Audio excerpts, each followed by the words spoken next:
What's up, everybody? Welcome to another edition of The Lore Games. We do so many things during the week that it's always kind of crazy. Always got to keep track of everything, but we're good. Everything's fine. Welcome. It's Thursday. You know what time it is. It's The Lore Games. What's that? Well, The Lore Games is our opportunity as a community to come together to create the big sweeping events that occur within the adult fantasy universe. How do we do that? Well, we actually play a game. It's a story building game that we are iterating on, and eventually we'll open source it so that other communities can play with it as well and improve on it. If you're just joining us, or if you haven't watched in a while, we've actually had some really good accomplishments.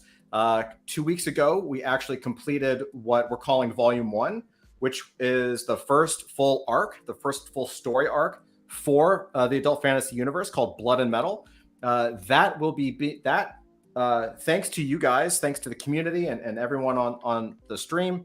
We worked together to create a really cool outline for a story, or a little beat sheet that kind of says all the main beats of what the story should have. And now Zach Arbella is going to be hooking it up, and he's gonna be writing the novel. So that's going to be coming up. And what else do we have? Well, there's one other thing I should mention. We just completed our very first partnership with another project called Hail Draconis. Hail Draconis is an animation series that's going to live on the blockchain. They're a fantastic team. We just completed a drop with them. I was able to, they were gracious enough to allow me to do a cover, so I got to do a cover for them.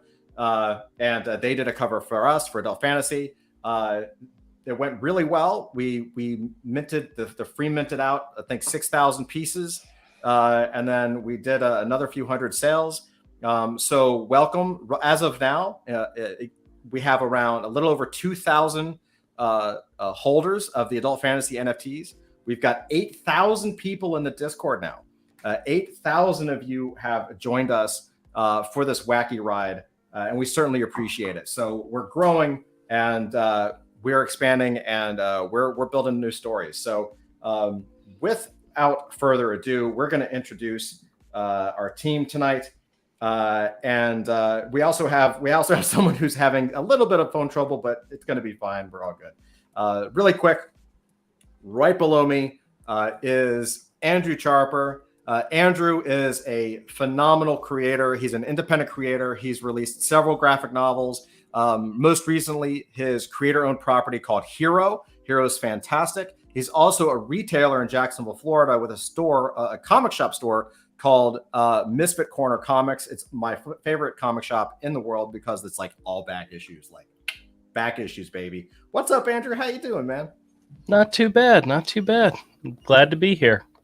Awesome, man. Yeah, good week. I'm ready to kick some ass. We'll talk when we get to the board. Andrew actually called me and had a brilliant idea, and I have to give him credit. And I was like, oh, why did I think of that?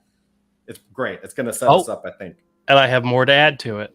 I bet. To that brilliant idea. Yeah. It's good. All right. Well, welcome, Andrew. Over. Well, we'll go this way. Over this way, right here, we have the one and the only Flint, co-founder of Adult Fantasy. You know him, you love him. Who could stop you anyway? What's up, Flint? How you doing, man? I have no brilliant ideas, but I'm happy to be here anyways. Awesome party! Hello, everyone. Excellent. And to my diagonal bottom right here, we have the one, the only Ramel Davis. Ramel is a creator in his own right. He's an expert storyteller. The guy just has a flair for storytelling. Very rare skill set, and someone that we've known for a long time. You also know his artwork. He's a phenomenal artist. His artwork can be seen in the Adult Fantasy Ashcan edition, which came out a few weeks ago. So go check that out. Ramel, what's up, man? How you doing? I'm well. I am inspired and invigorated at the same time, if that is possible. It is. It's Viagra does wonders, right? Oh. Oh, come on. All right, bye, guys. We're all... Good night, everybody. Anyway. Welcome, brother. Glad to see you again, as always. We also have Zach. Zach is actually here, but he's having a little bit of issues with his computer.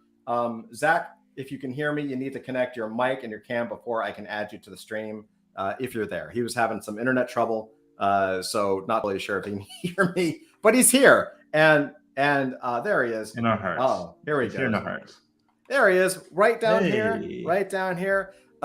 We have a 13-time fantasy novelist, writer extraordinaire, author, Zachary Arbella, who you guys know is writing the adult fantasy novel Blood and Metal now that it's been determined by you guys. What's up, Zach? How you doing? Well, apparently my internet has chosen this exact moment to have a nervous breakdown. Spectrum sucks. That's all I can say. So take it as a cautionary tale. Absolutely, internet cautionary tale. No worries, man. You know, we'll do the best we can. If you pop in and pop out, no harm, no foul. You know, sometimes it is what it is. It's the internet after all. It's amazing that we can do anything at what we're doing. I mean, seriously. So, welcome, Zach. Keep your phone by in case I have to text you, right? What's that? Your phone by you in case I have to text you. All right, I will do that for sure. We got it. Not a problem. Done. Word. All right, so let's hop into tonight's game. Lore. All right, here we go. This is the game board. So we have some interesting stuff happen. So we finished, and I'll zoom in here so that people can see. Let's see if this works. Look at that, it does work. So this is our original document. I will be over the next week cleaning this up a little bit, moving some things off because we actually moved Blood and Metal into its own board as we developed the story. Now that story is off on its own, we don't really need it here, other than maybe a tag that says, hey, Blood and Metal, just so we kind of can think about where the story fits in the greater scheme of things. So I'll be cleaning this up a little bit. In the meantime, though, what we did is this sheet, Gloamquake, basically lists all of these different story ideas that we, over time, have kind of just randomly come up with. This is just a ton of work. It's a lot of stuff in here. And, you know, it's zoomed in, so it's kind of hard for me to scroll through all of it because it's just a bunch of stuff. But it's quite a bit. And so what we did is when we first created this grand palette of ideas, we ended up picking one, which was Blood and Metal, and we took it and we completed our story. Now that story is completed in volume 1, we started last week working in volume 2. And something really interesting happened where we, at the beginning of last episode, we said, okay, well, what should we do? Should we like continue to work on something that's here, or should we start something new? And I think it was Andrew that brought up the fact that the thing that could potentially tie everything together was the idea of the cult, because we introduced a cult in Blood and Metal, which would keep track of the primordial or something around that. And so as we started working on the idea of the cult, let me see if I can zoom in just a little more. So the idea of the cult hails from the early times, formed due to the events of Blood and Metal. Last Crusade meets Kingsman meets Warehouse 13 BPRD. And Andrew actually said, and I did write this down, I think it's in the notes somewhere. It also reminded him, and I don't know why it didn't any of us, because it makes total sense. Men in Black. Ooh, yeah. That's right. Okay. Like a shadow like a shadow organization throughout history that does something. Which I like better. I actually have an idea for a name. All right. And I'm going to throw it out there because it's really generic and doesn't work, but together we could come up with a better version. All right, go for it. One of the things I had said is that throughout time, people had forgotten why the cult was formed. They know there's something, but they don't remember the specifics. And my thought was, what if each of the different groups had a similar name that connected them to the primordial, but nobody knew why. Right. And here's my example. Hmm. Take just the simple name Prime and add it like Prime Searchers, Prime Warriors, Prime Leaders, Prime Watchers.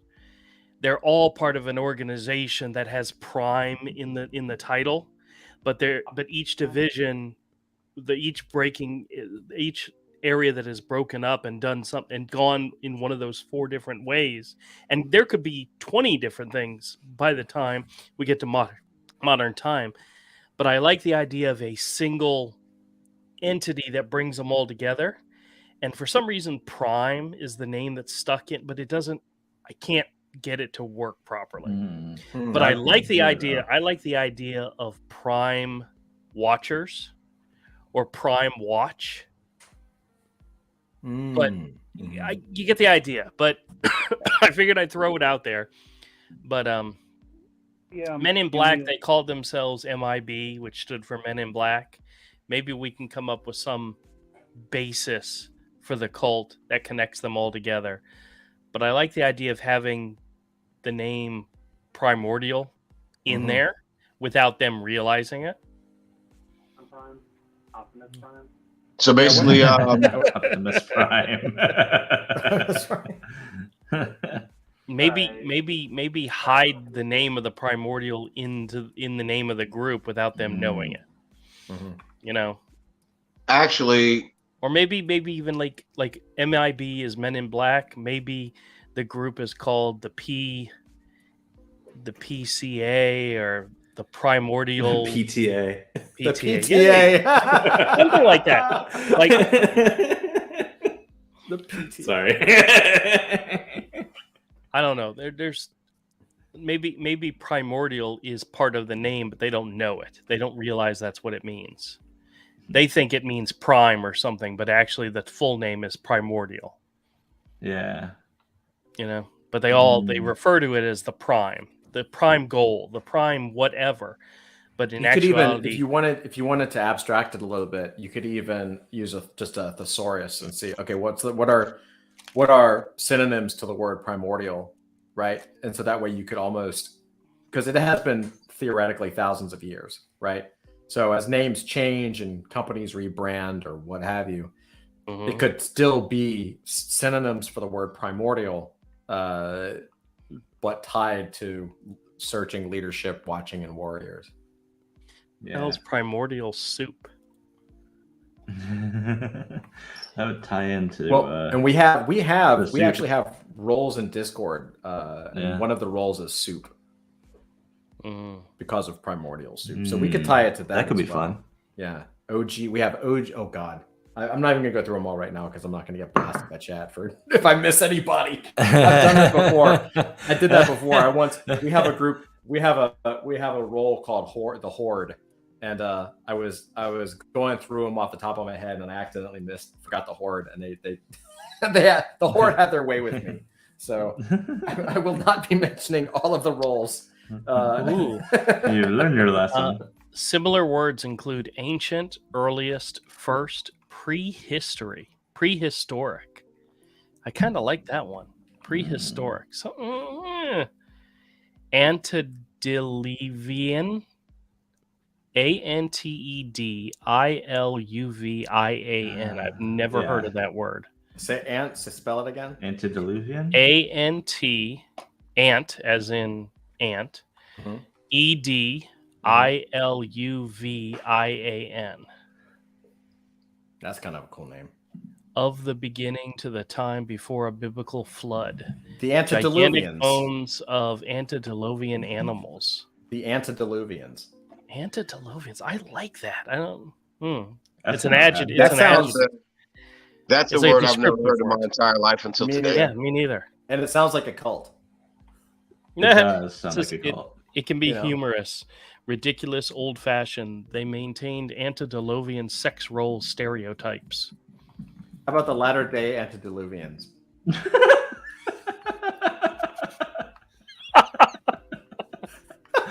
Oh no.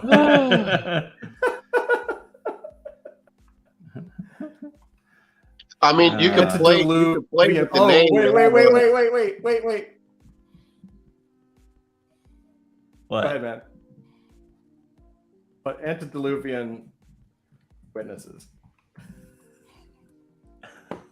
Oh, no. Just call them the Luvians. Oh no. The Luvians? Luvians. Yeah. I don't know. We could play around with it. I'm just Yeah, we thinking can play with it. We don't want to get stuck on names, but yeah, that's pretty cool. Yeah. we could spend the whole episode doing this. I love the idea of this being a group for so long and them having this name for so long that no one has any idea why they're named like that, and they just like keep it up because tradition or something. Right. I should add that. I think that's funny. I think that's very funny. I know we added a little bit. I'm going to add that a little bit. Wait, let me see. They don't know what their name is, why they're named that way, or why they're here, or anything. Well, what's funny is the definition is of or belonging to the time before the biblical flood, which means it as something that's antediluvian comes prior to Noah's Ark and the flood. Right.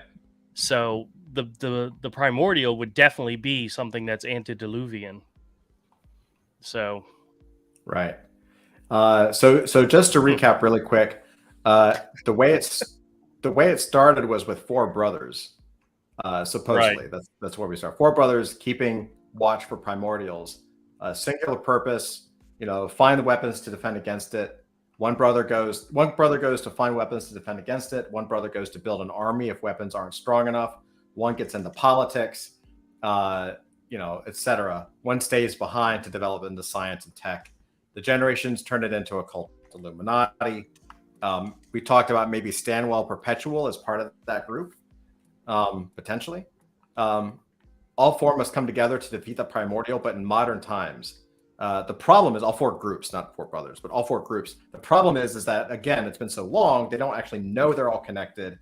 And so there's power struggles between power and fortune and riches have come into play. We referenced Black Panther. Much of what we have today comes initially from those four brothers.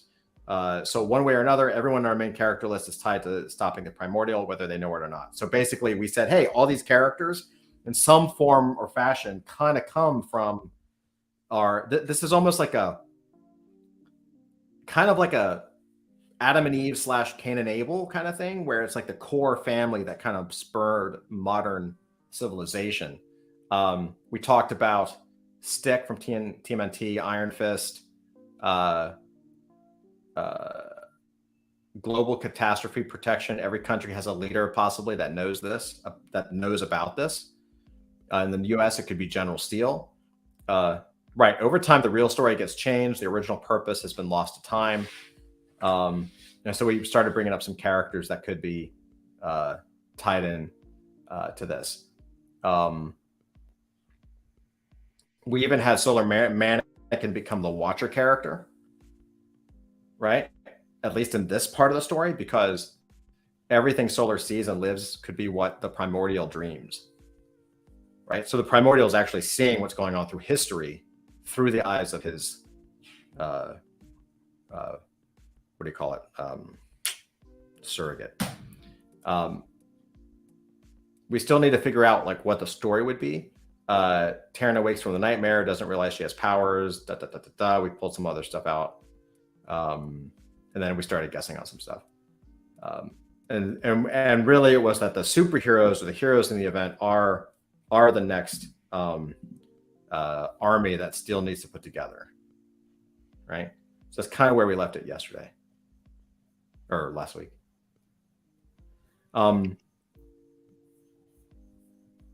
Misfit says, Misfit is using chat. That's right. Prime Diluvian. Ooh, that's kind of cool. I didn't want to interrupt your speech. I had an appreciate idea. that. The Prime Diluvian. We can make up our own words, you know?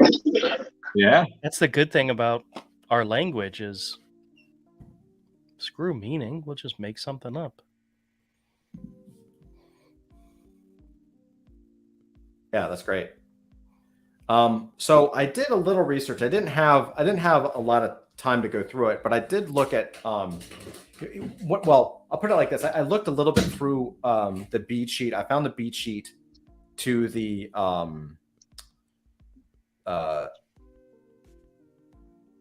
Men in Black movie. And then I didn't have time to find the beat sheet for Kingsman, but I'm in my head, this kind of seems like if it was a story, that it would be a combination of Men in Black, to Andrew's point, and the Kingsman, right? So they're not necessarily in Men in Black. It's like the way that Will Smith is brought in could be similar, right? And kind of the adventure side could be similar, meeting aliens, getting weapons, going after the hunt, maybe a little comedy, which is great. But then on the flip side, you have Kingsman, but they're not actually going after like a giant bug. They wouldn't actually be going after the Primordial, because Primordial probably doesn't appear in the story, right? I don't think he actually appears in this, so they have to have another mission. So the Kingsman storyline, where you have these, was it the first Kingsman or was it the second one, or was it 3? One of the Kingsman movies was basically like one Kingsman faction against another Kingsman faction. Do you know what I'm talking about? Well, you have the 3. second one, I think. The second one, they were up against people who were former Kingsmans. Okay. So No, in the second one, what it was that you had the I forgot her name. She was a big drug dealer, and what it was is that the guy that was with her right-hand man, he was a candidate of the Kingsmen that ultimately got disqualified. So he went to her, and he kind of went against the Kingsmen. I want to say Julianne Moore was her name. I'm not 100% on that. yeah, she was the bad guy in the second one. What's his name? Was the bad guy in the first one? Samuel L. Jackson. Yeah, he was the eccentric philanthropist, Billionaire. Yeah. Yeah, but they have 3 movies. The King's Man. Third one was the third one was a prequel. So yeah, it actually set up. It was a foundation to the King's Men.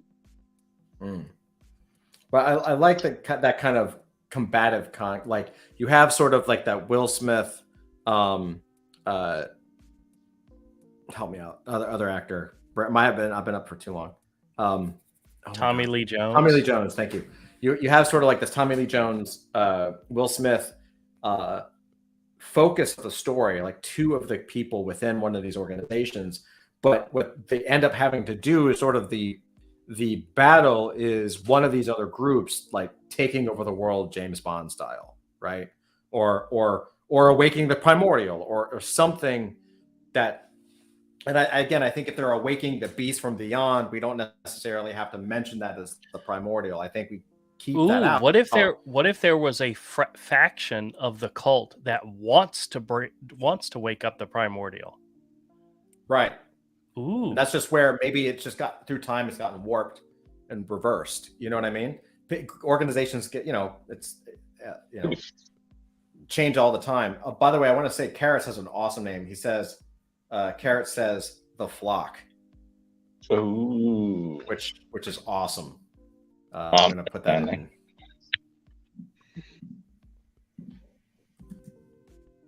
So if you're gonna go with I like the flock. How would they know? But hold on, I that think each other's sorry. Oh, sorry.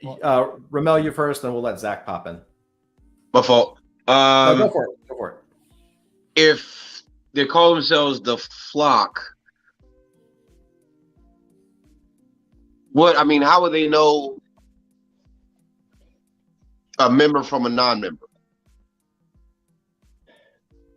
Like, I definitely wouldn't go around with a chain or something that would say the flock. What identifies me as an inducted member, other than somebody who's not? Is there some way we can do it other than having a tattoo? Yeah, tattoos are too cliche. Oh, Carrot says the flock was from the Kingsman, he thinks. Okay. We'll was check it out. It's a good name. That makes sense. Oh, is it already taken? It might be. I don't know. Potentially. Zach, pop in for a second. What you got? A couple of ideas. You know how in Daredevil they have the hand and the foot. So why don't we try something like that? So I don't know, the head and the ass or something like that.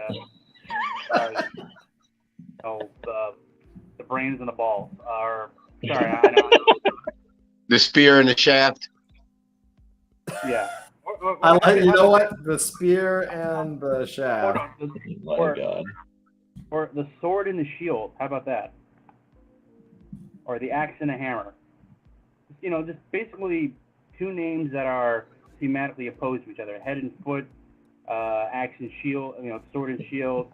Ooh, I got an idea. Go for it. Yeah. Blood and metal. Nice. Ooh. And Wait. All at once. Oh. Zach, what's up? And as far as identifying themselves, yeah, I think tattoo would. Well, I don't know. I mean, because nowadays everybody and their grandmother has a tattoo. But I was thinking something maybe, you know, given that they're mystical or something like that. What if it's like a secret mark that only members of the cult or those, you know, with the right sort of eyes can see? You know, like in that movie Scanners, the guy puts on the sunglasses and sees like the aliens, like that. But you know, like once you become part of the cult, you gain the ability to notice other members of the cult. Like they'll have like a mark of Cain on them on their foreheads or something, and which no one else can see, but except for people who are members of the cult or, you know, or from rival organizations, because they're all magical. Right, like the mark means you can see the mark. Yeah. I think we already established this. There's a way we could establish this. Remember we said that there was the four brothers at the beginning and they were watching over the spaceship where he was hibernating in. What if they all got some type of radiation? Can easily simply explain that. And then their descendants in their blood all have that radiation in. And literally you could test somebody's blood and say, okay, you're in the cult because you're a descendant of one of the original four. And everybody who's getting the dreams, everybody who's been part of the organization, everybody, no matter whether they're ingrained in it and know about it, has that marker in their blood. Literally blood and metal. Boom. Science. It's literally a metal in their blood. I know I've read it somewhere that says anybody who was born after the Hiroshima and Nagasaki bombs has a gene in their blood or in their being because of the radiation that something to do with anybody born after that time has it. They have like radioactive elements. That's why certain kinds of radioactive dating works. Right. What about a certain stigmatism or something like that? Something maybe in the eye or something like that. Well, you know, it's amazing you say that. KG posted special eye contacts, glowing neon blue when looking at another member. Only they can see it with their lens, or even injected nanobots in their eyes. That's pretty cool. It could be something like, let me add that. It could be something like special contacts, or it could be genetic. Wasn't there a movie somewhere where they could tell the people because they had certain flecks in their eyes? If you saw it in their eyes, you knew they were part of this group or whatever.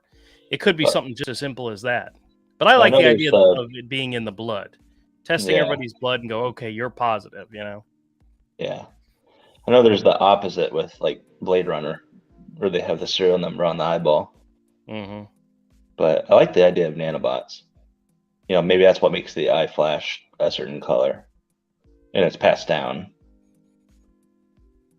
Well, it also could be like, I mean, if you think about it, if it was super advanced technology, because we're talking about the primordial, right?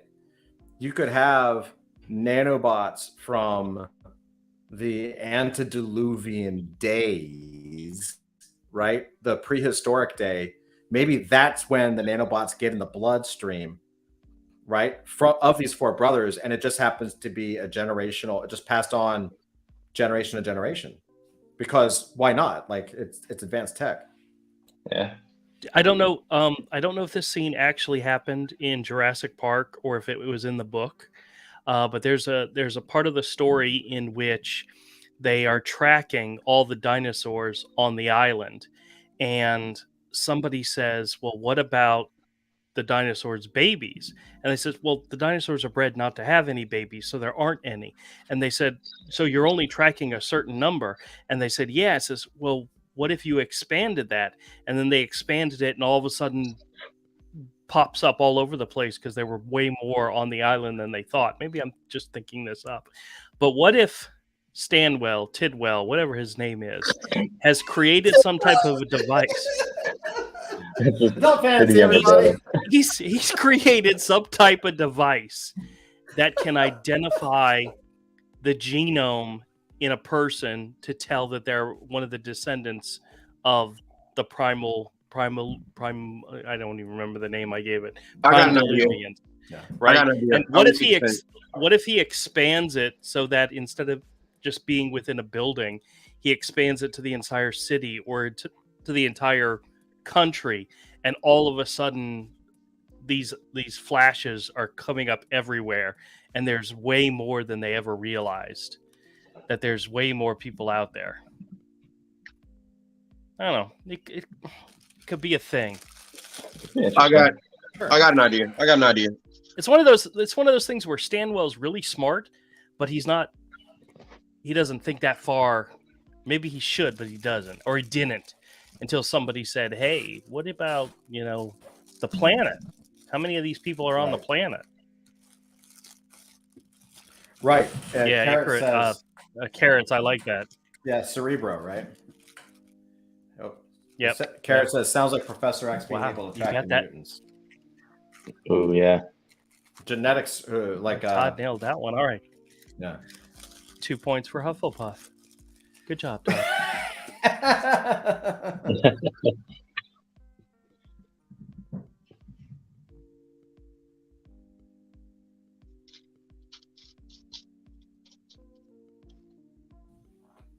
Yeah. Ooh, what if each of the four brothers had a different genome, and the machine he built only tracks one of them, and he's looking at it and he's like, "Okay, let's expand it over the city." And I see all the agents that are part of the research development team, the Prime Search or whatever, and then he finds the other three and he puts it into the computer and it identifies a crap load of more people. I don't know. Maybe that's going too deep on it. Maybe that's not necessary, but I like the idea of them being surprised by how many are actually out there. Yeah. Maybe the brothers split after a little bit, and then they can't track each other's group, essentially. Well, back in the primordial days, they don't know they have this in their blood to begin with, so they're not going to have an idea. But the research, the scientist group would be the ones that found it and maybe tracked it. Maybe they all have always known about it. I like the idea where we have. There's a lot of the other thing that this reminds me of as a potential storyline. So I like the idea of Men in Black meets the Kingsman, right? There's also the potential, and maybe this is why it's such a good high concept. There's also a potential for, we mentioned Warehouse 13, BPRD, definitely have those in that Warehouse 13 where they're going after objects and protecting objects, things like that. But there's also a hint of Highlander in this. Right? It starts off as a murder mystery, You know, there's people getting killed. There are people getting killed, right? And it's a serial killer or something. And there's no connection there's no connection at all between them, except you learn that there is. It's this genetic genome thing. And it's like a Highlander kind of thing. I still kind of like the Men in Black versus Kingsman concept better. It seems more like a team book where you could put a whole bunch of stuff in, right? It seems better that way, but I'm not sure. I have an idea. Go for it. How about, let's say, with the spaceship or whatever, carries a certain radiation signature. And what, after centuries, what they don't realize, because the radiation has been passed down to the bloodline, that it reacts to mercury. So therefore, the members have like these mercury-based rings, but the radiation doesn't really affect or kill them. But when they meet another person, it reacts to the radiation in blood actually reacts to the mercury that's in the ring. So that's how one member knows who is part of that lineage of brotherhood. So therefore, what Andrew was saying is that when they find these people, it's like they'll find like this one guy or whatever, and his blood reacts to the mercury-based ring, and he's starting to realize like, hey, there's more people out there than what we really know about. That's cool. That's just my pitch. I got an idea for a story, for the basis for a story, and then we can build around it. The original idea, the Men in Black idea, is you have somebody new coming into the group, being introduced to the society, the cult, whatever, and they're like a new recruit, but they have the blood, so they're related to somebody in the history. So they're being accepted into the group. They're curious. They want to know what's going on, and at the same time, Stephen King does this in a lot of his stories, where he'll throw in, you'll have a regular type story, and then he'll throw like the extreme in at the same time.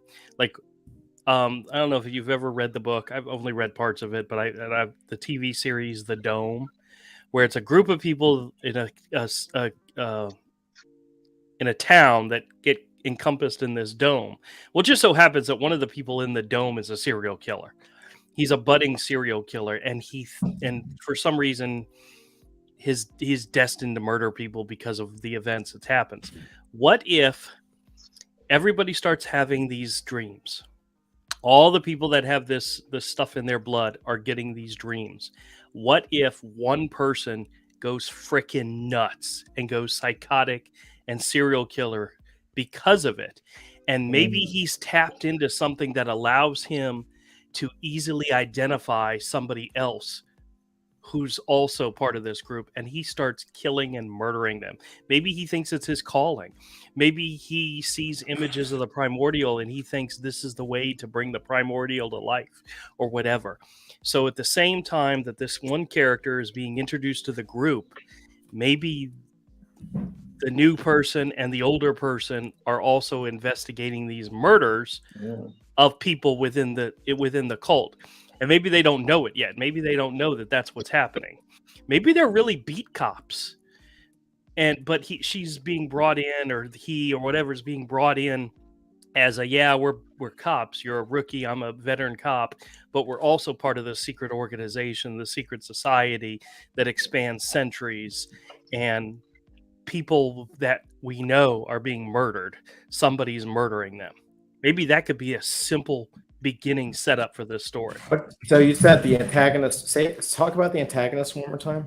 The guy out there murdering people. Yeah, he is one of the cult members in the fact that he's related to the original four. So he has the blood. Maybe it's a blood disease, but it doesn't kill you. Maybe it's something that can be identified easily, and usually when you get it, they're like I personally, I have a heart murmur. My doctors identify it every single time I go see the doctor, but it's not something that's going to kill me. It's something I've had since I was a baby. It's recognizable, it's easily seen, it's easily heard, but it's not going to kill me. The only people that ever are concerned about it, believe it or not, is my dentist. Whenever I go to have work done on my teeth, they're like, "Oh, you got a heart murmur. You've got to go. You've got to get permission. You got to get this approved." None of my other doctors give a shit. You know, maybe this is a type of blood disease that's easily identified, easily seen, is not life-threatening, but it's unique. And what if this guy has it, but with him, it drives him crazy. It makes him insane, and it makes him want to kill people. And because he's able to identify other people, maybe he can even see it. Like the idea of maybe when he sees somebody who has the same blood disorder, he's able to visualize it. Maybe they glow in his mind, and maybe they glow red or something like that. And he knows, I got to kill that person. And he's just starting to kill people randomly. And the world thinks it's random, but the cops that are investigating, maybe one or two of the people are like friends of his. Like the older cop, the non-rookie cop is like, wait a minute, I know these people. They're part of my group. They're retired or whatever. It's like, why all of a sudden people are getting murdered, and why? So I have a quick idea, and then I want to pass it to Flint and Zach and kind of pick their brain. That's what it's all about, brother. That's what it's all about. But what if instead of just one singular person, this is where we can kind of bring in the different elements, the warriors, the watchers, like what if he's not just some like psychopath? What if he is crazy, right? However, he's in a position of power and controls one of the other organizations, right? So now you're bringing into like that James Bond level of thing. And now it's not just one guy going after him. It's like an army, right? You actually have like, basically like you're setting up almost like a, X-Men versus Avengers or whatever. Like you're actually creating groups that can kind of go at each other a little bit. Yeah. Maybe it starts as one guy, and then you realize it's way more at some point. Maybe it's a whole group. Maybe it's a whole group of primordial. I've already forgot the name I created. Prime Diluvians that want to bring out the primordial, and having people's blood run red in the streets is the way to do it. And it's not just one person, but it starts with one person. I don't know if I'd make them a powerful person. Maybe there's a powerful person that's kind of encouraging them. But there's a lot of different ways we can go with this. Yeah, you're sounding along the lines of Helter Skelter with Charles Manson. Mm-hmm. Well, or the punks from Dark Knight Returns, right? The bat punks. Yeah, I know what you're talking about. Yeah, Zach, what's up? I'm thinking the guy you're describing sounds a lot like the character Siler from Heroes. Remember that show back from like about 10 years ago? It's S, Yeah, right it's full of an S. Yeah. Zachary Quinto before it became the new Mr. Spock. Yep. I know of the character and I know of the storyline, but I've never watched the show at all. Really? Yep. Mike and Jen loved it, and they watched it religiously, and I just never got into it. Yeah, the first season was what show was that? Heroes. Zach, Zach, what are you saying? First season was good. The other two, not so much, mostly because they got stuck in the writer's strike. So, yeah, no, it was a good show for a while it lasted. And as far as yeah, I mean, I guess like Siler from Heroes, or has anyone ever seen? You guys have seen Archer, right? The on FX. Of course. Yeah. Well, there's a character Barry Dillon, kind of like Archer's nemesis. Gets turned into a cyborg and basically turns into a psychopath. Yeah. Maybe something like that as well. Sure.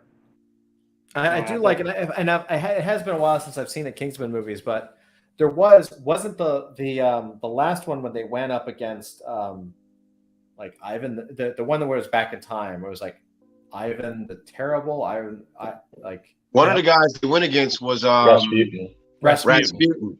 Yeah. Rasputin. But in that one, was a good fight. and that one where they were going after Rasputin. Rasputin was the main villain, bad guy, kind of crazy, but he also had the ability to motivate an army. So if for no other reason than you had like the lackeys at the edge of the camp, right, when they're climbing the mountaintop to get to him, right? Like he was still able to organize. So maybe that's something.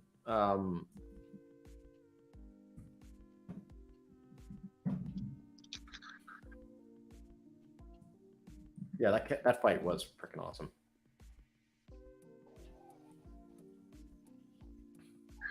So, what's the goal of the bad guys here? Because especially since we've established that, I really like the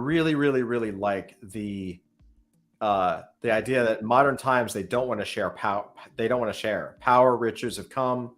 Much of what we have today comes from the four. So they each have like they each have their own thing: weapons, build an army, politics, technology, and then a watcher group, maybe a group of treasure hunters, right? And they don't necessarily want to share. Maybe there's only a few people in those groups that actually know they're even connected to begin with. And I kind of like the idea that you have this hunt either for like a MacGuffin kind of a thing where you have like the Da Vinci Code kind of a shot where multiple groups are going after the thing, or there's like either it's one group trying to eliminate another group, I think, or it's one or two or three or four groups going after this item, this thing that's now come back. It could be the gem. It could be, we could have, because the gem from Blood and Metal, the one that's on the staff, gets introduced kind of somewhere in there, and you see it has ultimate power. And this could actually be the oh god, what the help me out, Andrew. In Marvel used it through all their movies. The cube. Infinity Stone? What? The Cosmic Cube? What was the Cosmic Cube? It was the Cosmic Cube right. ended up being one of the Infinity Stones. No. The Cosmic Cube is like one of like 6 items? Yeah. Yeah, there was that it? There was like, I mean, they used it as a thread throughout a lot of the bonuses. Tesseract, thank you, KG. Yeah, the Tesseract was Thanos ended up cracking it open to pull one of the stones out of it. But they used the Tesseract as a power item through the bonus, through the end credit, the Easter egg end credits. So what if you have in Blood and Metal, you have the introduction of the Power Stone thing or whatever it is that actually can kill a primordial that also kind of decimates whoever holds it and all this stuff. And all of a sudden in this one, maybe it's reappeared. So from an audience standpoint, that's the only thing we know in the story, that for us reading it or watching it or whatever this is, like you recognize the green glow of the shape. It's discovered in Antarctica, kind of like the shot out of the Thing, from back in the day. And then all of a sudden, all these groups are rushing to it. We know the power of that, and we just don't know the story now of who these groups are. And so you have this kind of James Bond thing happening with Men in Black as everyone tries to race to get to the most powerful item on the planet that's been rediscovered after X number of millennia. Actually, I think the story that we could tell is a lot simpler, and we've already established it in what we've talked about so far. The idea is that the primordial is going to be returning. The idea is that the cult was originally formed to either stop it, fight it, destroy it, whatever. And the primordial sees the entire world through the eyes of its people, and it's sending signals into their dreams. And maybe he's using some of these men and women to lessen their ranks, to kill themselves, or to murder people, murder other members of the group. The idea being that they're the only ones that can stop the primordial. So he's infecting their dreams in order to thin the herd. Maybe that's literally what it is. He's just trying to remove as many of these adversaries off the board before he returns, before he rises. And they don't know that. They're insane. James Bond, yeah. James Bond's he's a psycho. Psycho killer. Zach, what do you think? Cool. Let me think about create event, primordial turning. I don't know. Maybe, again, ripping on Daredevil. Here's an idea. Because if the cult is connected to the original Blood and Metal story, what if we say that I think we ran with this last week, that some of the characters from the Blood and Metal story, we could say not just Solar Mannequin, who was the king, but others would have escaped into the present. So I'm thinking, for example, that Beelzebub, the zombie grandma. What if she was the seer, and basically she's been raised from the dead, and she's starting to remember who she is and what her role is, and that's or we could say that she's in charge of one of the other factions, and she's acting kind of like Sigourney Weaver's character in the Defenders, basically moving her own plans into action, which in turn is what pushes our villain into action, because up until now both their groups have kind of been in sort of a standoff, but just waiting for the other to move, and now it's happening. Does that make sense? Yes. Because I mean, I like how this could, similar to how part of the Blood and Metal story ended up turning the king into Solar Mannequin, how you could have a female lead here and because this doesn't necessarily have to be present day either. It could take place in the 70s or 80s, right? And then this character, this female lead, puts her plans into action. This is the story of this, and it turns out that this person becomes Beelzebub, as we know her today, which is elderly and a zombie. I had the like a really out of left field idea, for what it's worth. So if we're setting this in the 70s, which was a great time if you're really into classic rock. So what if we say that the plan to defeat the primordial, they've discovered that the primordial, for whatever reason, is really like rock music, because it's awesome, causes them pain.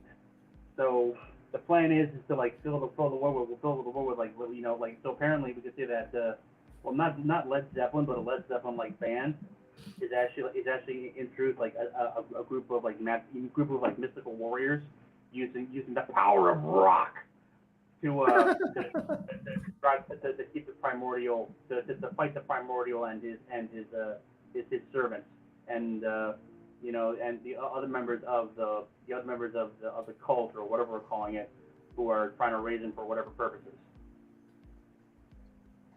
That's interesting. I like that. Yeah, because like historically, Jimmy Page was like really into the occult, and there's an old rumor that there was that at some point he and like every member of three of the four members of Led Zeppelin, except for John Paul Jones, like sold their souls to the devil in return for rock stardom. Right. And suffered like tragedies as a result, except for John Paul Jones, who just went on being a mensch.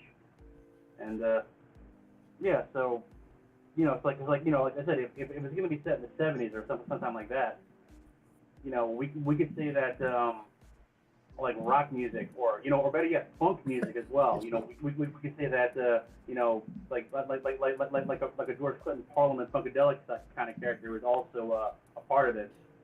And like rock and funk are the things that drive the Primordial crazy, but apparently he's really into disco. So basically, Primordial is square. No. The Primordial really likes Studio 54. The Primordial likes musicals. Sorry, I've been listening to a lot of like classic Parliament from back in the day, and yeah, nothing nothing today measures up to it. I'm thinking Men in Black meets Seven, and Zach is thinking Men in Black meets School of Rock. I like it. I don't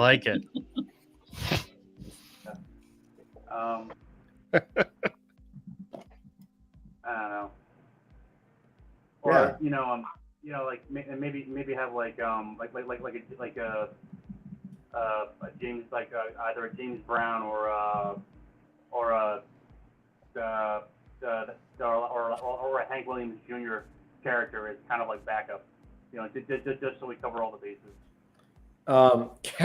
Carrots wants to know if Primordial is a big Broadway fan. Yeah, he prefers In the Heights. No, he likes Andrew Lloyd Webber. He likes Andrew. If somebody says cats, I'm leaving. Cats. Flint, you would go there, wouldn't you? Oh, I would. Yeah. So funny, dude. Oh my god. Like so because if we do this as a comic, I'm like envisioning a scene right now where you see like a Jimmy Page character, standing on a heap of corpses with like a Fender Stratocaster, blasting a power riff and like shooting laser bolts out of the press. Andrew, what is the comic? With like the it's gonna sound so crazy, but I think you'll know what I'm talking about. The guy who kind of draws like Paul Pope, but he created something like a rooster guy that was a rock star or some shit, and they fought. Mm-hmm. Do you know what I'm talking about? Yeah, and that's Daniel Warren Johnson. Daniel Warren Johnson, right? That's right. What was the name of that? Oh God, I know what it is. Right. Oh, Kara says he's a jellicle Primordial. Yeah. He says, Kara says, I think we may need to find a band to create some music for the AF Hyperverse. I think you're right. Murder Falcon. Murder Falcon. Murder Falcon. Yeah, Murder Falcon. It's a good book too. Yeah, it's like using the power of rock to fight like Cthulhu, basically, or something. Which is kind of what we're talking about. Although that one is like Cthulhu Rising, You're kind of when you do that, you're because Stranger Things did a similar thing in their last season.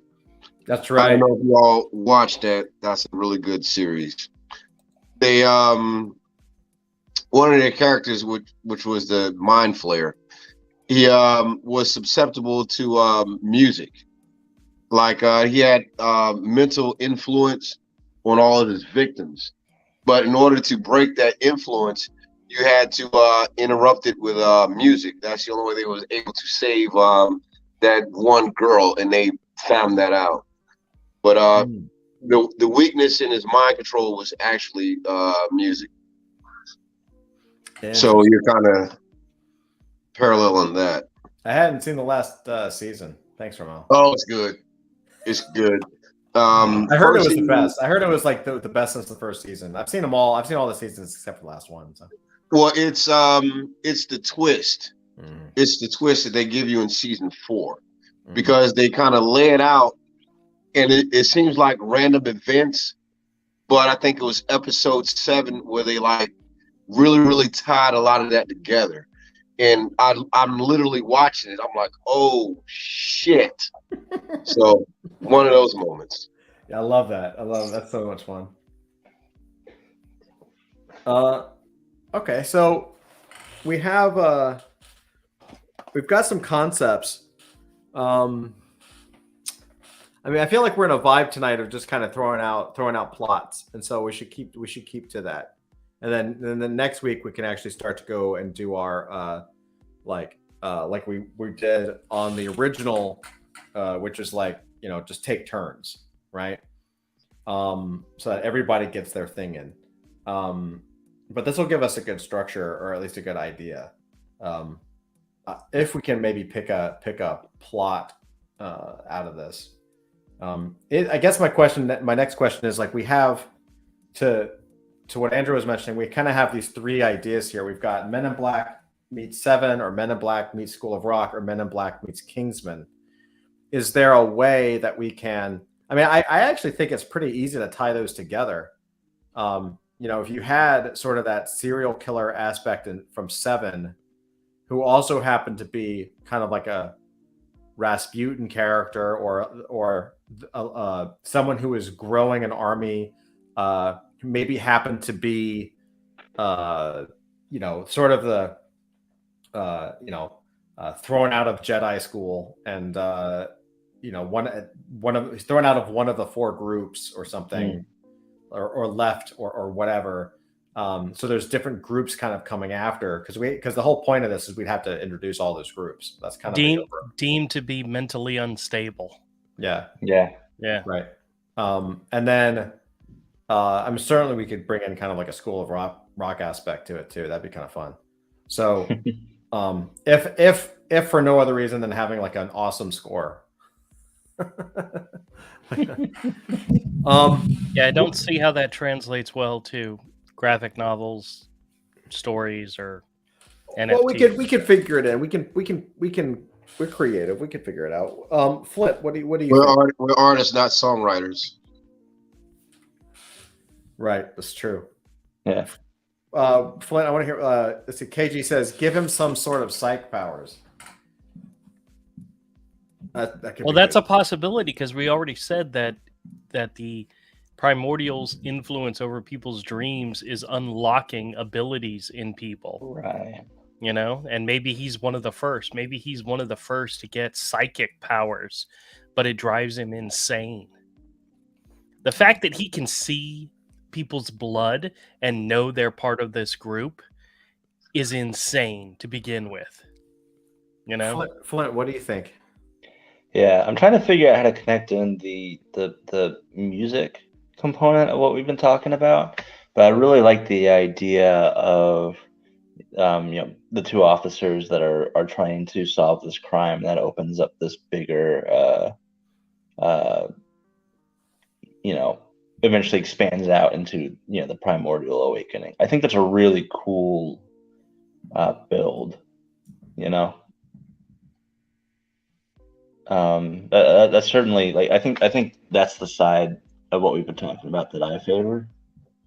And maybe their secret organization funds music schools or something. but yeah, I haven't figured out how to work that part in. But that's where I'm thinking. So let me ask this question: how does the music affect the primordial per se?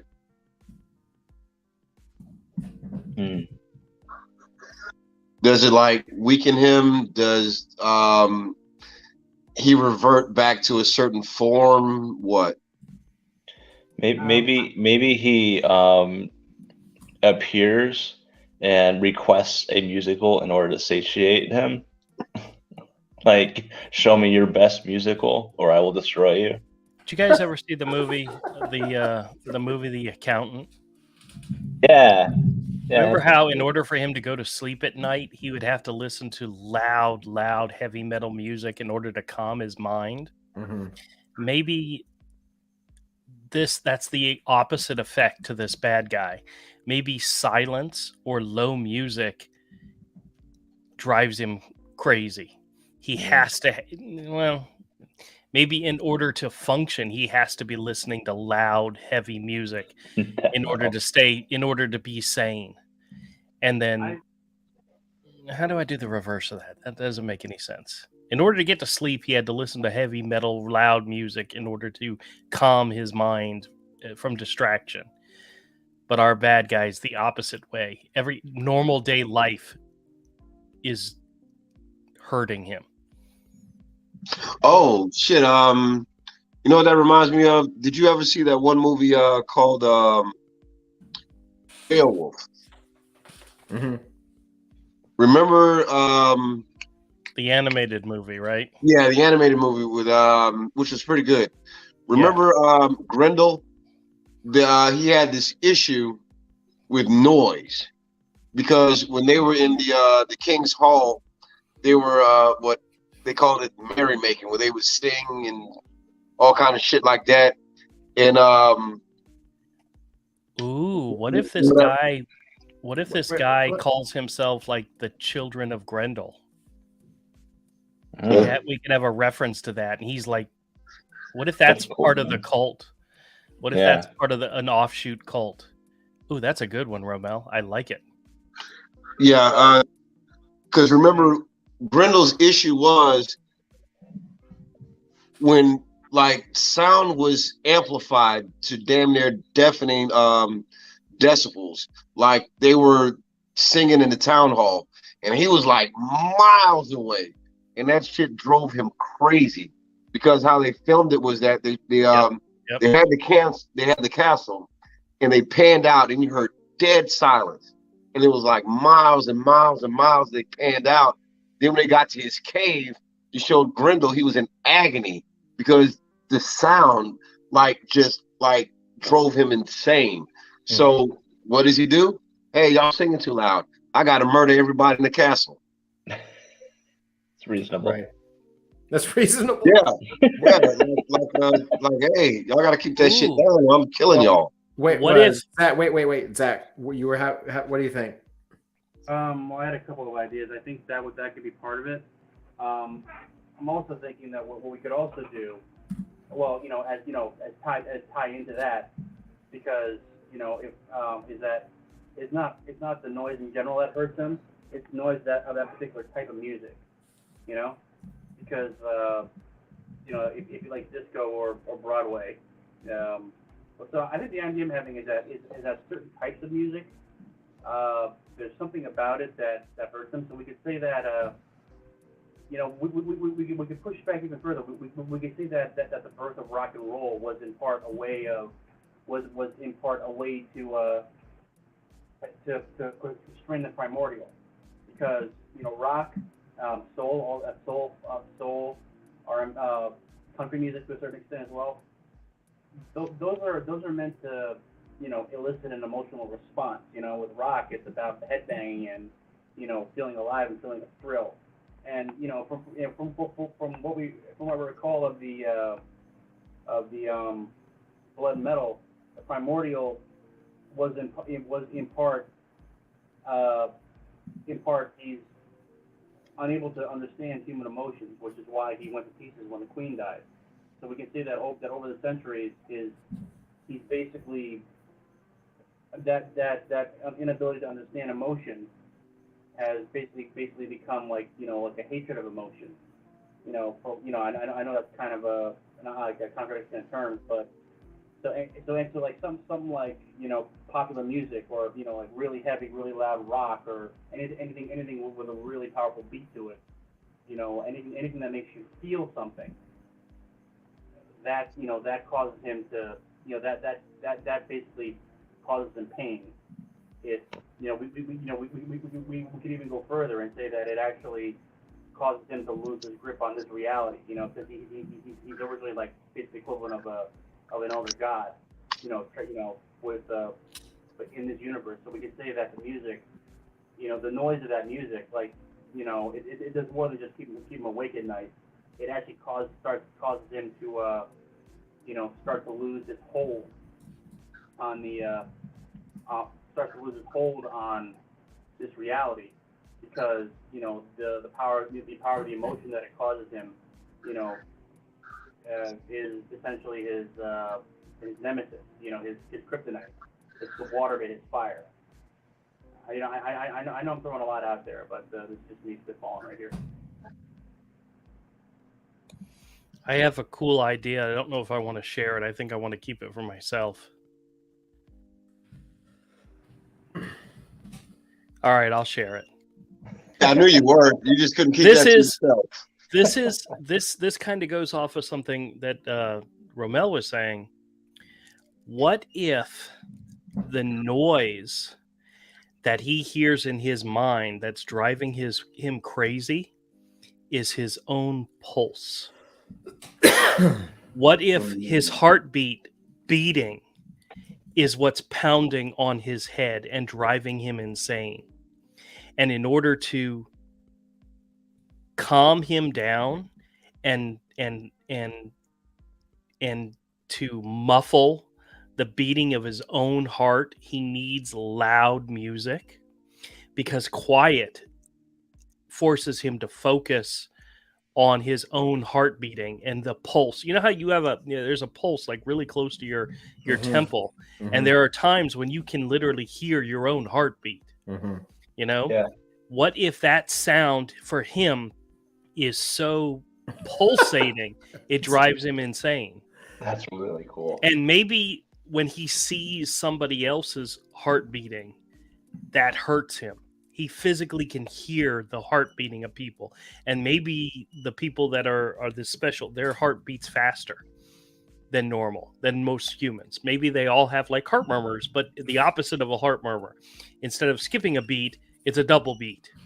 And maybe just being around people who have this blood disease that causes them to have that extra beat hurts him, physically hurts him. And that's one of the reasons why he has to silence it. And maybe that whole thing, his ability to hear his own heartbeat is given to him by the primordial in order to activate him to be an agent of murder for the primordial. It could be something just as simple as he's got to shut people up. He's got to stop their hearts. He's got to silence the blood. Ooh, silence the blood. Freaking A, that's awesome. It's like silence the lambs, but silence the blood. That could be the name of the first story. What was the other name we came up with? I found a bug in this and I had to rewrite it.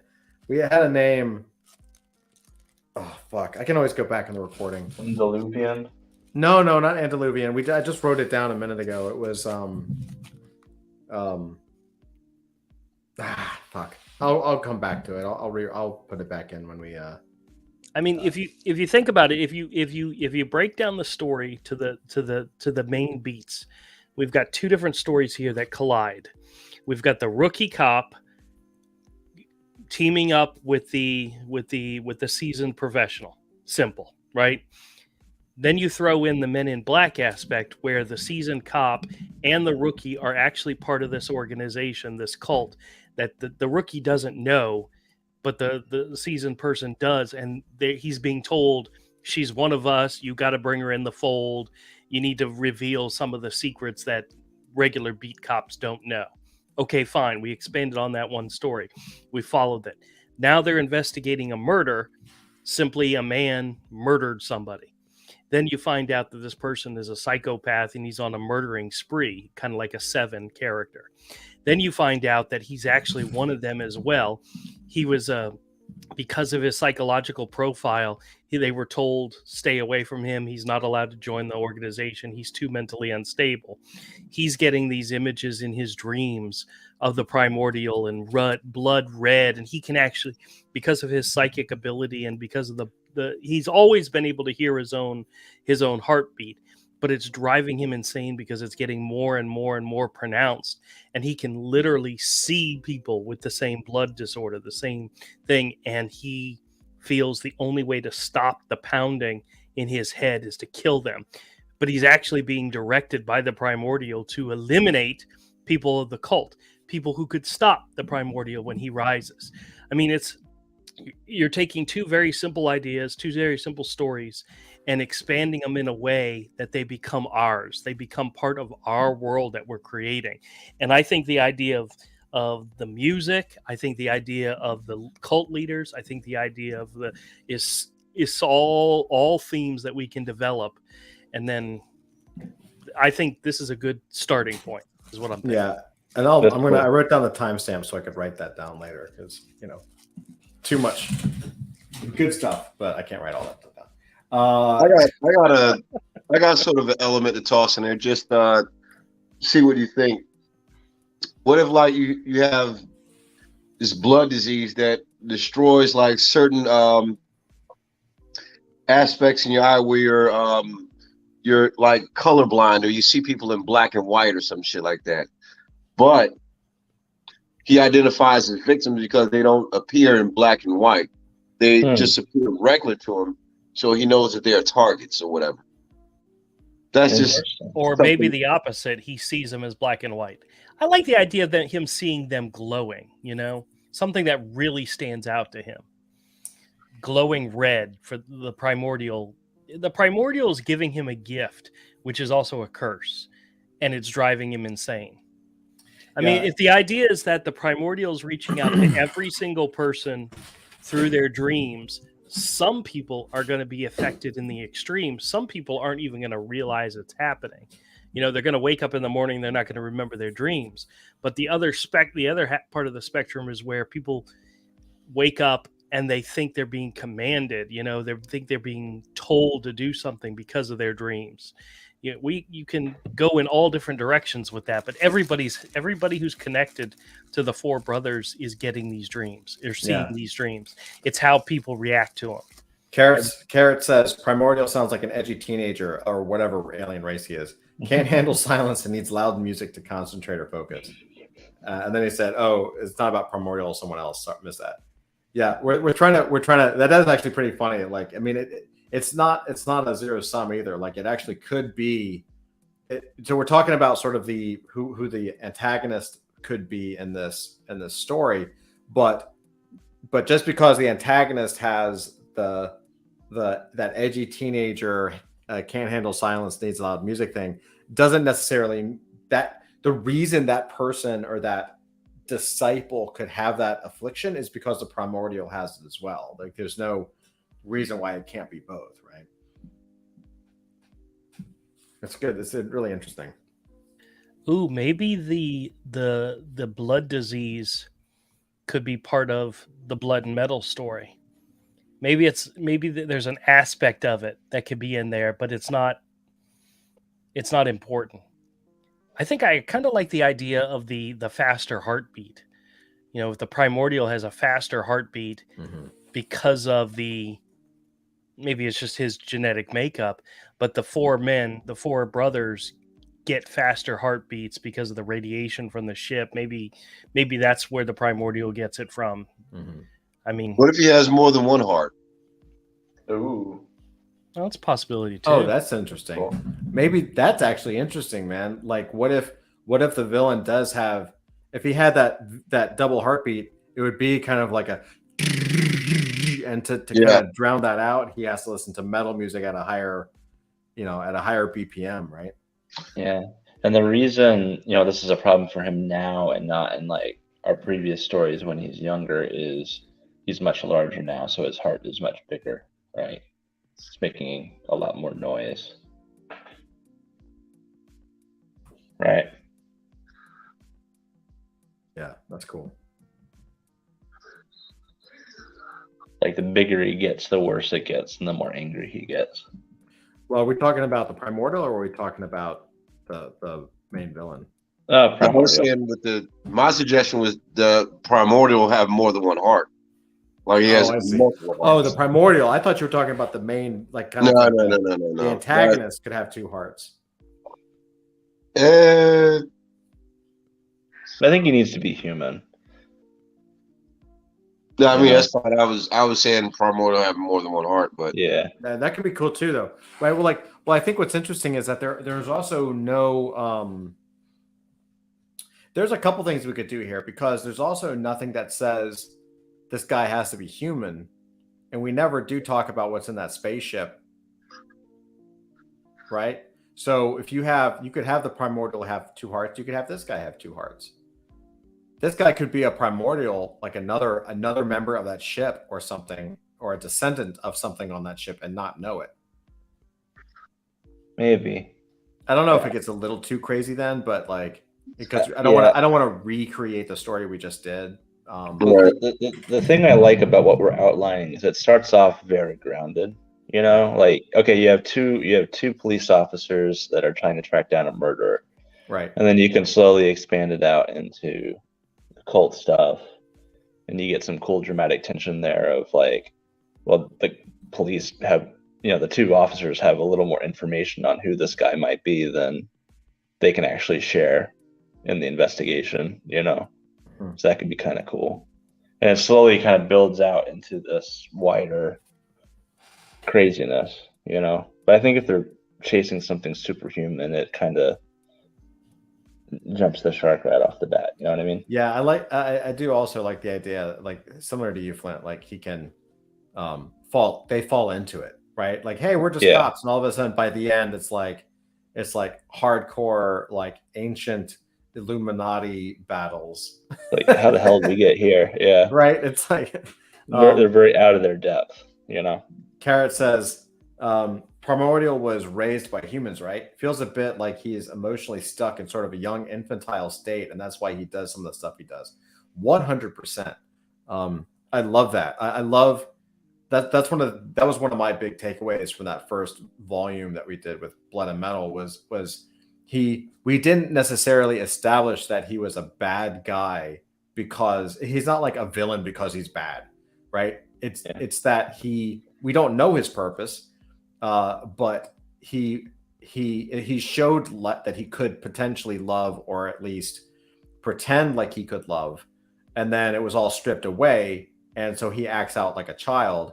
And of course, it's an alien mind, so the thing could be a several millennia old and still be a 5-year-old to us, right? Who knows? So a small percentage of his lifespan. That's right. So I love the idea that even though he comes back eventually as this giant Unicron world, whatever, like this Galactus, more like Galactus destroying being, that really he's just like this emotional child that's stuck in this infantile state because he has mommy and daddy issues, basically, right? I like the idea, how in comics, like, the villain's never really dead, or the hero's never really dead, like they get resurrected as new writers come back. I like the idea that the Primordial keeps getting killed and like resurrected, but each time he's just much bigger. Right. It just keeps escalating. It just gets worse. Yeah, that's kind of like the origins of Doomsday, because Doomsday was a extraterrestrial experiment, and they kept subjecting him to something where he would die over and over and over again. So they kept reinventing the same organism until they got a specimen that was impossible to kill. Mm-hmm. So with that, they sent it out or whatever. I don't remember the specifics, but they sent it out to Earth, and he got here and just kicked everybody's ass or whatever. Yeah. But one thing we can do is like, for each time the Primordial dies, he adapts to where you can't kill him that same way. Like Taskmaster, but through death. Yeah, or Nimrod. If you remember Nimrod from the X-Men comics. Mm-hmm. Like if you ever defeated Nimrod, like with the plasma blast, he would eventually rebuild himself and become immune to that attack, so you couldn't use it twice. Mhm. Sounds more like the robot from in The Incredibles. I don't remember that. The Yeah, Incredibles? Yeah, kind of. Well, I remember the Incredibles. Oh, the big machine at the end. Yeah. Right, Yeah. right. He kept learning. You know what I'm really liking about this whole session that we're doing today? The first story that we came up with, entitled Blood and Metal. If this is the continuation, this story that we're developing is the blood. It's the continuation of the blood portion. I think there needs to be a second story that's a continuation of the metal. Story. Yeah. And I think that's where we could go sci-fi, supernatural, alien. Maybe it has something to do with pieces of the ship, where pieces of the ship are right now during this story about the blood. Maybe there's a whole nother story we can tell at the same time. The Bermuda Triangle. What? Alternative, but I really like that idea. But just for the joke, I think the metal could also be like a rock opera of Right. soothing the primordial with metal and getting a band together or something. Maybe the Primordial likes trap music. Hey, Maybe he finds out that BTS is having to join the military and they're going to break up, and it's driving him insane. Y'all know I'm being silly. Yeah, I know. That's great. No, but the thing about the I'm serious. You guys have heard that, right? BTS is breaking up. They're having to join the military. In South Really? Korea, all men of a certain age have to join the military. So the punk rock, not there. Are they punk rock? No, they're not. They're like a boy they're band. pop. They're having to break up while they join and do their military service. Oh wow. Yeah, Huh. it's horrible. It's like sending Elvis into the military. KG says we'll need some sort of event or catalyst that starts the killings. Something the police officers eventually find to help get closer to finding him. K-pop, that's it. That's the word. What would be the catalyst? That's a good question. I don't know. We can, you know what? Maybe we save that for the. Well, we could talk about that now, or we could save that for the next when we start going through the actual beat sheet. Starting an event or catalyst. Yeah, something right. We have. It's interesting. In my head, I already see like these wispy visions of what this could be.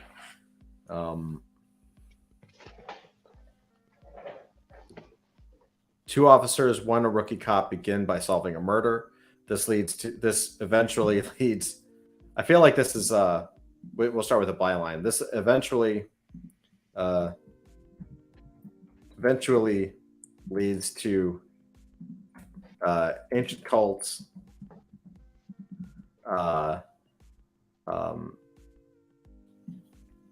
Raising the primordial, The the awakening. destruction of the world. it has to be like you have like if you have murders, it has to be something that goes unnoticed.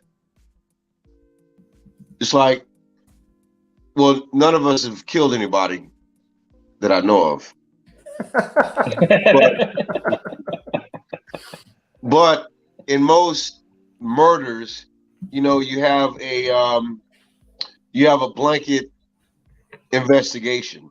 So it would have to be something that is not immediately noticeable, but over time or something like that. Something that just doesn't announce itself. Like I said, none of us are murderers, so we wouldn't know. You've seen enough movies to know that rule number one is that you never, ever, ever admit to killing somebody. Ever. Even if you're adept at it and do a good job, you never admit it. All I'll say about Andrew is that he knows about K-pop boy bands. One Direction for life, my friends. The intimate workings. That's not K-pop. The intimate. It's not, workings. but they're still great. KG says maybe had a girlfriend that kept him from hearing the sounds that drove him crazy, but she gets killed.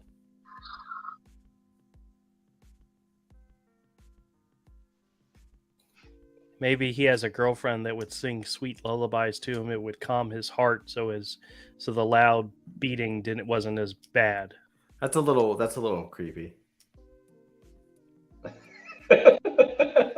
A little creepy. Come on, this whole thing is creepy. True. Yeah, that's true. It brings a little bit of like Homelander, The Boys into it a little bit. Oh. Yeah. Actually, you know what? If y'all remember, a little known detail, because I know all y'all saw Gargoyles, the animated series. Mm-hmm.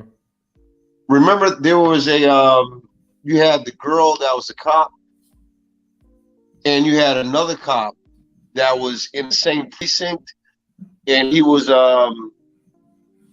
he had a theory about this secret cult that that existed, but his partner kind of dissuaded him, like, "No, man, you crazy.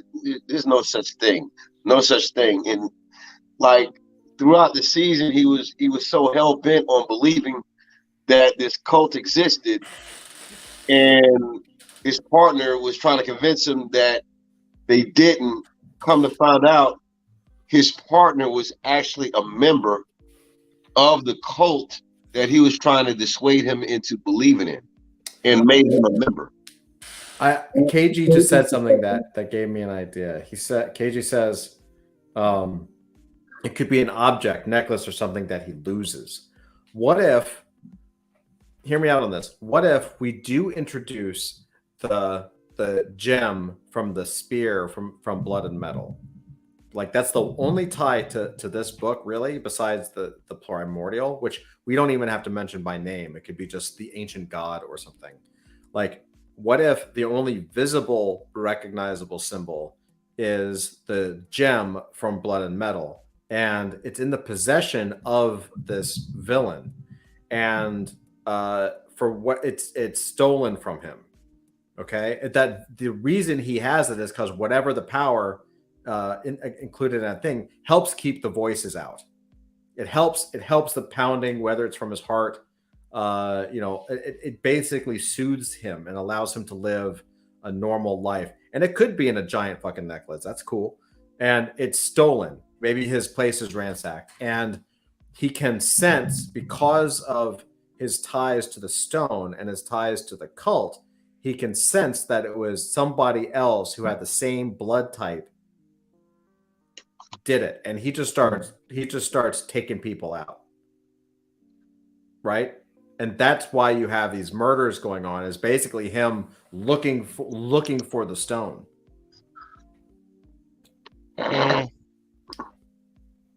What?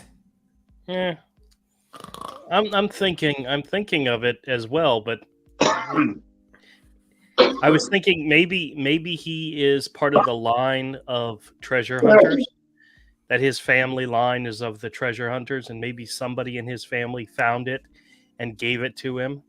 But then it was decided he couldn't become one of the treasure hunters and couldn't become part of the group, the family thing, because he's mentally unstable. And then other treasure hunters come to his house and steal it because it's one of their possessions. And he doesn't know this. He doesn't know that's why it's happened, and goes crazy and starts killing people. I still don't like it. I mean, I understand what you're saying, but I don't. Yeah. Thinking he looks like Gollum and he's mine, my precious. Yeah.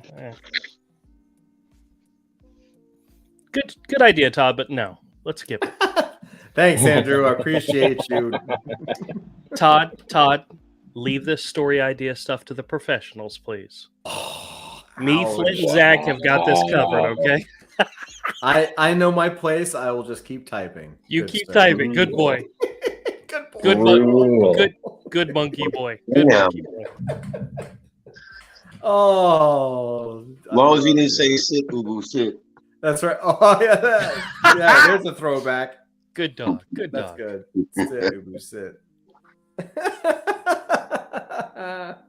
I'm pretty sure after all these years, Ubu's dead. I think most of the people that know that reference have died too. So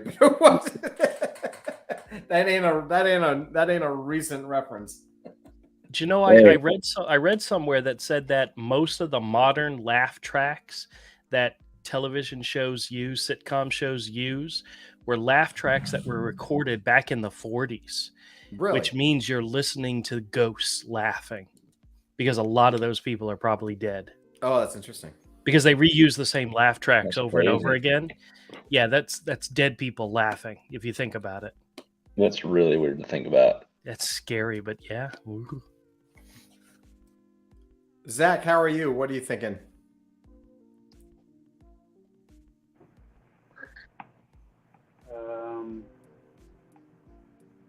I got nothing. Right on, no worries.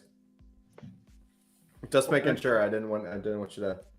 No, it's all right. I mean, look. I mean, you know, it's nice to listen to you other guys come up with stories so that I can then swoop into the last minute to fix them. Hey, that was awesome. That's a good burn. A plus. No, I think yeah, I think to be honest, yeah, I mean, I'm, you know, as far as the primordial, like, you know, needing, you know, loud music to keep it sane, that kind of defeats the whole purpose of, like, you know, rock, you know, hard rock and punk harming him, which is like how it was written up originally. But I mean, I still need to work on that. But I think I like the idea of, like, as I said, setting this in the 70s, because it'll like, you know, it'll provide more of a background for the actual gloam once we get to that, and B, big froze and bell bottoms, big hair and bell bottoms, my friend. And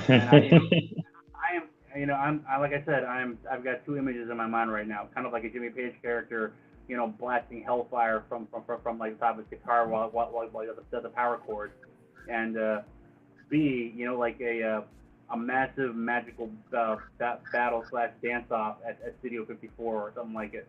You know, we have, like, you know, we have the heroes and the villains, you know, fighting each other while disco music plays, and we could have one guy who, like, gets his power from, like, doing, like, disco moves. You know, it's like that movie what's not Middleman? It's the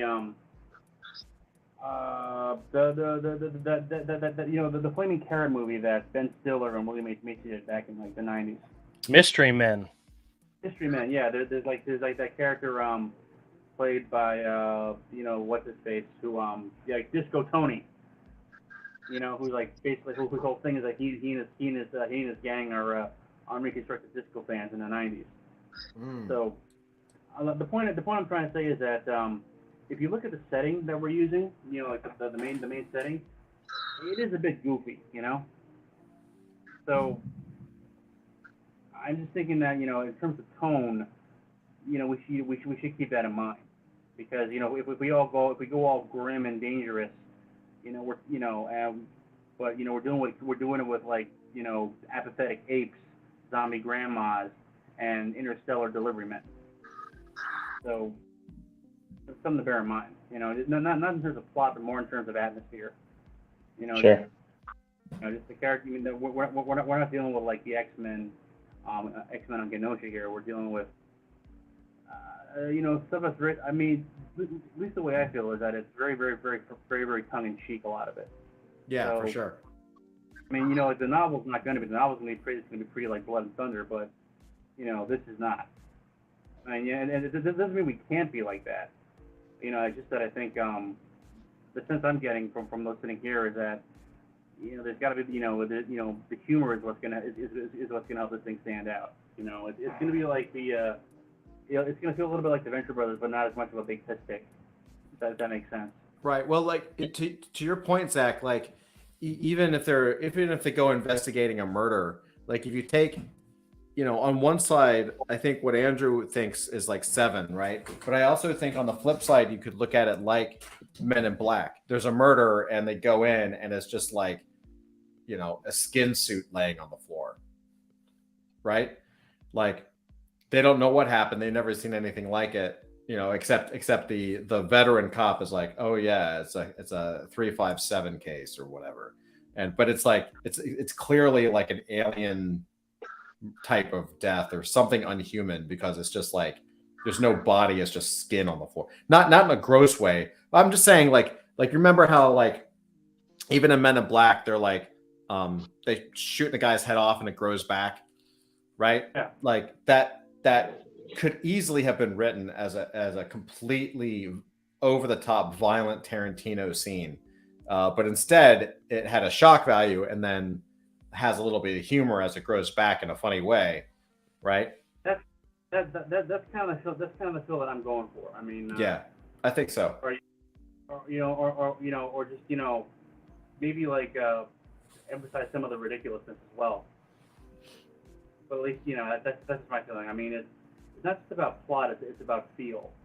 What does the story feel like? Yeah, to me, I think when we looked at it and we looked at, I mean, the thing that stood out in all of our ideas was Men in Black, right? We talked about Seven, we talked about School of Rock, we talked about Kingsman, but Men in Black was across all three, right? So I definitely think that kind of lighthearted tone, almost thinking of it as like, was Men in Black PG? It was PG, right? I think so. Yeah, there was no nudity whatsoever. Trust me, I know. There wasn't any bad language either. Yeah. And the violence was kind of kiddie violence, sci-fi violence. So yeah, it was Disney-fied violence. There was a lot of gunfire, but it was like laser fire, right? Well, something to consider is like if you look at like the DC movie universe. I know not a great example. I mean, they just canceled Batgirl, which I know I'm not going to go into that. But like there's often some very, very sharp tonal shifts between different movies. So you have like the Justice League, both versions that Zack Snyder directed, which are very, very dark and grim, very, very, very dark and grim and very mythic. And then you have stuff like Aquaman or Shazam, which is kind of more lighthearted. Or you see the same thing with not so much with the MCU. You have those have always been kind of like lighthearted, but you take something like Thor, Thor Ragnarok, and you compare it to say Endgame, and it's like so it's not that we have to be locked into that mode. It's just that we can switch back and forth. It's just that we shouldn't be be firmly locked down forever in one area or another. Does that make sense?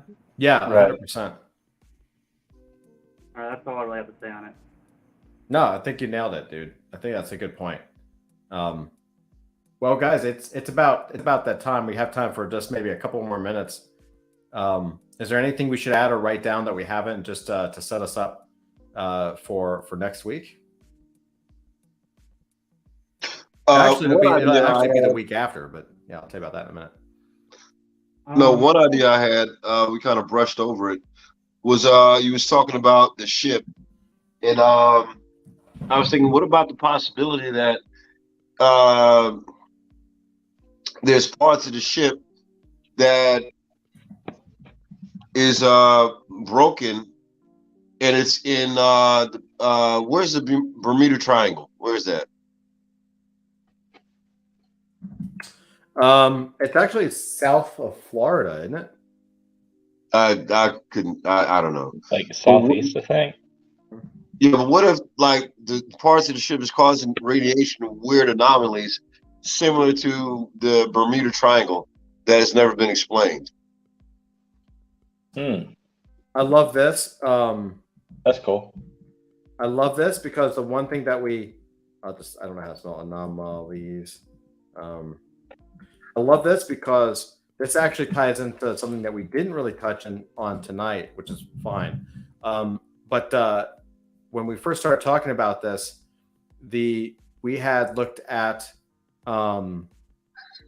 Warehouse 13 as well, right? And that was that whole rare item anomaly aspect is right up that alley. So I think that's pretty cool. Yeah, I just thought about that because I mean, we have yet to explain the Bermuda Triangle, and the weird anomalies that happen surrounding it. So I mean, our story could be the cause behind that. But okay, what about this? What if you start with, you've got the 70s, 2 officers, 1 rookie cop, blah blah blah. They're not cops though. They're not like regular cops. They're basically like Warehouse 13 cops, where they're investigating deaths from like mysterious objects. Maybe, yeah.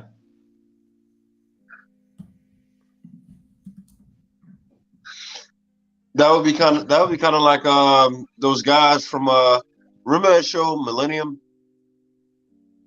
No. What? Millennium was kind of like it was kind of like X-Files ish, where one guy, he was Lance Henriksen that played Bishop in the Alien movies. He was in it. He was like a kind of a detective. He was really smart, and he would like uncover like really weird murders and stuff like that. He was like a profiler or something like that. Yeah, it was done by the same guy that created X-Files, but it didn't last very long. Yeah, it was on like maybe a season, I believe. Yeah. Oh. And then like serial killers he would catch.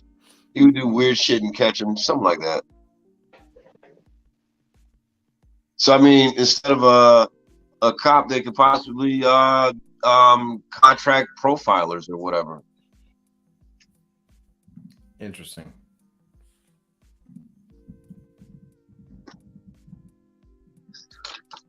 Very cool. Chris Carter, KG says. Yeah. It was a Chris Carter thing.